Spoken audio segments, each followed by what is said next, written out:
ও আজকে স্পেশালি খাবার তৈরি করছি।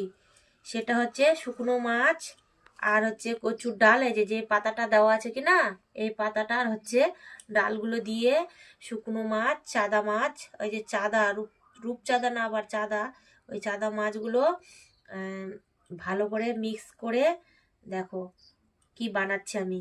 এটাকে আমরা বলি শীদল। তো তোমরা কারা কারা পছন্দ করো বলবে। হ্যাঁ, আমরা কিন্তু সবাই পছন্দ করি। আমরা বাঙালি তো, আমরা খুব খাই। এটা একদম সবজি দিয়ে খুব ভালো লাগে। টমেটো, পুঁই শাক, বেগুন টেগুন দিয়ে খুব ভালো লাগে। তো দেখো আমি কিভাবে তৈরি করছি। আমার শাশুড়ি মা নেই তো, তাই আমাকে তৈরি করতে হচ্ছে। দেখো, এগুলো আগে গোল গোল করে নিয়ে এখন হলুদ আর তেল দিয়ে মাখাচ্ছি, যাতে এটার মধ্যে না মাছি ধরে।